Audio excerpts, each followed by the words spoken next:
What's up, guys? Fairly Decent here. Fairly Decent Gaming. Thanks for stopping by and viewing my content. This today will be a little bit different. I usually do a movie review of a new DVD release that came out on Tuesday, but this week, I know Life of Pi was supposed to be a good one, but it didn't really interest me enough to want to sit down and watch it. I'll probably watch it at some point and maybe do a review later. But instead, I went to the movie theater and went and saw a different movie. I went and saw Oz the Great and Powerful.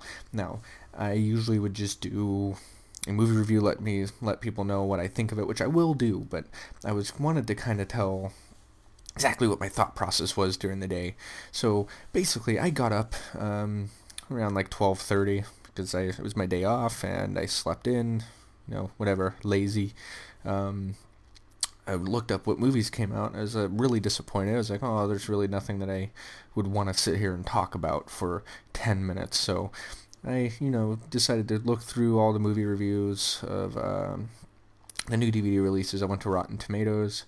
The only one that actually had good reviews that came out was Life of Pi, but like I said before, it just didn't really interest me enough to want to sit down and talk about it and watch it and all that good jazz.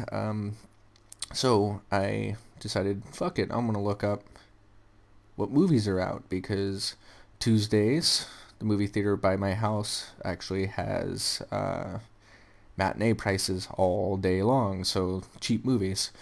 So that's when I decided, I'll see what's in movie theater, and I saw that Oz the Great and Powerful was out, and it got medium reviews on Rotten Tomatoes, 61% or something like that. So I was like, hey, you know what? This is good. This is a good movie. It can possibly be good. It could possibly be bad. It's one of those reviews that can go either way. So I decided, yeah, I'll go. There was a movie showing at 2:15. By this time, it was about 1:45-ish. So I got ready and left. By the time I got to the movie theater, because there was traffic, I decided to take the highway instead of back roads. And now where I live, there's a highway where it goes from 2 lanes to 1 lane, and then it opens back up to 2 lanes. When it drops down to 1 lane, there is a on-ramp where the people have to merge onto the 1 lane, and that's where it always backs up, no matter what time of day. So I don't know why I even took the highway. Thought, it's midday during the week, there won't be anybody on the road. Psych! There was a lot of people on the road, so I ended up sitting in that traffic for like 10 minutes, so I missed the start of the movie, so I decided, fuck it. I went to a later movie, 4:15, for an IMAX showing of it, since it was only going to be $10 anyways, which is basically the normal price of a normal movie at any normal given time. And, oh wait, you know what? Yeah, I went and I bought that ticket, but while I was driving back, I was sitting there thinking, wait a minute, because in that same spot that there was traffic, they were also doing road work, which it looks like they're trying to add a second lane to that spot. And they've been doing that for quite a while, and I've always wondered, why in the fuck does it always take so long to add a second lane of roadway to like a quarter-mile stretch of road? But yet, we can still build like 100-plus story skyscrapers in just a couple months. Haven't we been building roads longer than we've been building skyscrapers? What the fuck? I don't understand why it takes like a year and a half to add one fucking lane to a quarter mile of road, whatever.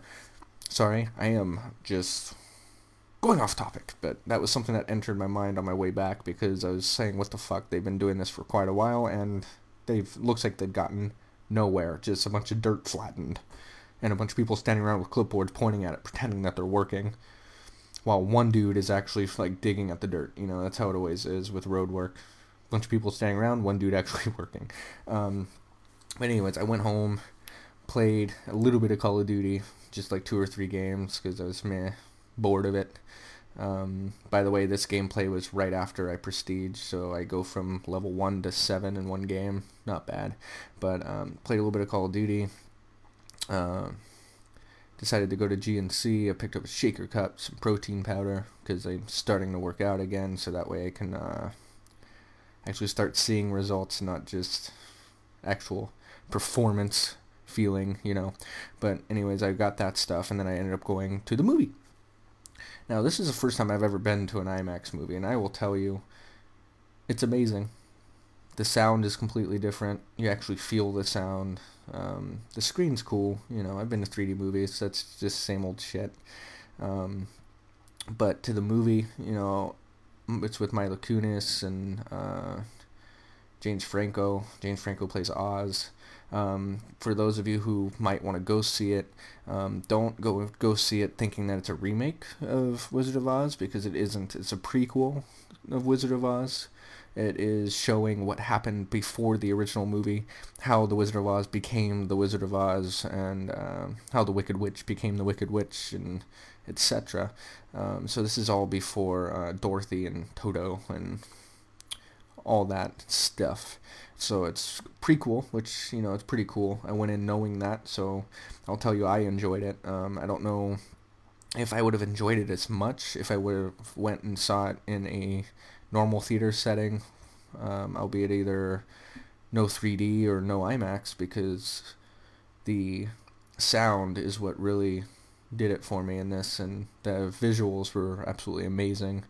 The fucking flying monkeys. Um, for the people that are, the classic people, the people that have seen the original, they thought the flying monkeys were scary then. Hell no. Now they have it to where they look like actual baboons and they roar like actual baboons. So sometimes it catches you by surprise, so it kind of makes you jump a little. Um, so I honestly, this is rated PG. For those monkey scenes, I don't know if I would have little kids watching it. I would maybe have people like 9, 10 and up watching it, because I think the flying monkeys and the way the witch, Mila Kunis, looks when she becomes the Wicked Witch, can be kind of devastating for little kids, because they made them look pretty brutal. So, which is cool. I love the special effects. They tried to, even though it's a fantasy world, they try to make it look as real as they possibly can, which was cool. The story was really slow at first. You don't really know what's going on, and you know what's going to happen if you've seen the original, but it just kind of feels like it drags on at first. My main complaint is that it's probably too long. It's almost 2.5 hours, almost like 2 hours 15 minutes, something like that. So, sitting down, especially with someone with an attention span like a squirrel, like me, I want to always be bouncing from one thing to another. So, I was shifting a lot in my chair and all that crap. So, I just felt like it was a little bit too long. But about middle of the movie on, it gets really good, and I think it's really cool how they incorporated how he became the Wizard of Oz and all that stuff, And like I said, this is not a movie that you'd want to have a really little kid going to go see. You don't want to think that, oh, it's a Disney movie, it's rated PG, let's go. No, it's legitimately rated PG, so I'd probably have someone 9 or 10 or older. That's the youngest I would probably have go see this movie. But if I were to give this a rating, I'd give it 8 out of 10 just for the visuals. Mila Kunis and James Franco do a really good job with the acting. But cons, it's too long, kind of slow at points.